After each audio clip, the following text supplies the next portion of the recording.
Attacks on U.S. troops in Iraq and Syria have become more frequent since the U.S. military's latest strikes against Iran-backed groups in places like Syria. The U.S. has struck a training facility and safe house. This was Sunday, killing an undetermined number of Iranian-backed fighters. In the 24 hours that followed that, U.S. troops came under attack at least 4 times in 4 different locations by a mix of rockets and drones. The Pentagon says U.S. and coalition forces in the region have come under attack more than 50 times in the last month. There have been no casualties reported. Defense Secretary Lloyd Austin says, though, the U.S. will continue to defend itself. These attacks must stop. And if they don't stop, then we won't hesitate to do what's necessary, again, to protect our troops.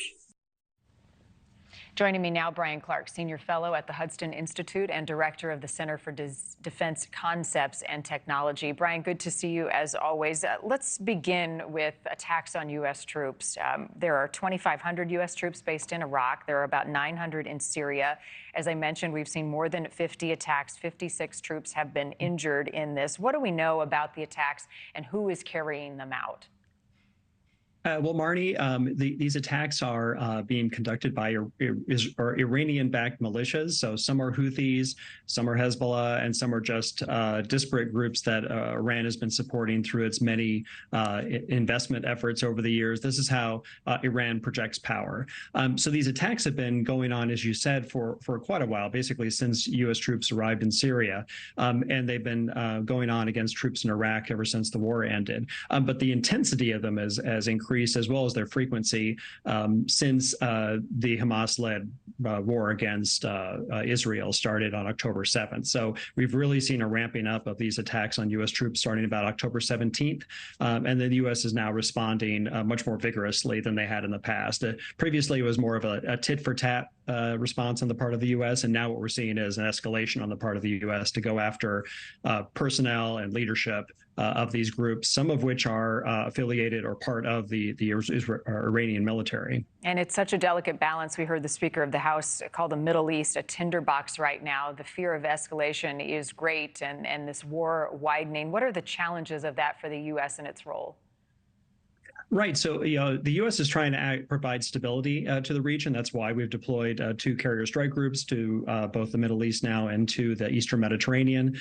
We've got troops already on the ground in Syria and Iraq, as you said. And these troops are really there to try to help the counterterrorism effort on behalf of those countries.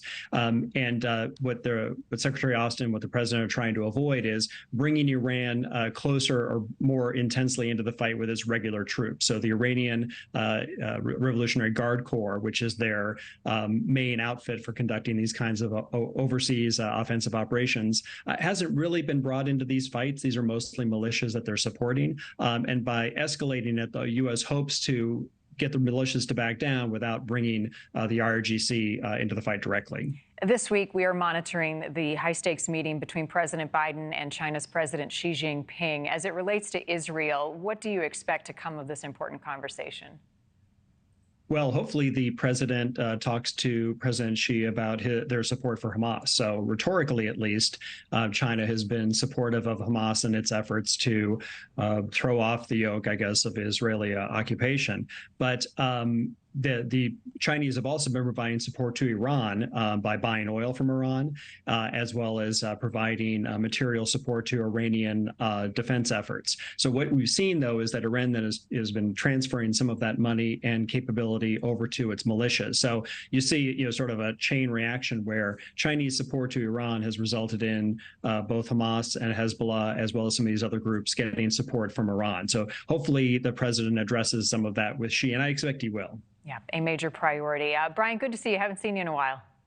Good to see you, Marni. All right, take care. Thank you for watching. Go to newsnationnow.com to find NewsNation on your television provider. And don't forget to click the red subscribe button below to get more of NewsNation's fact-driven, unbiased coverage.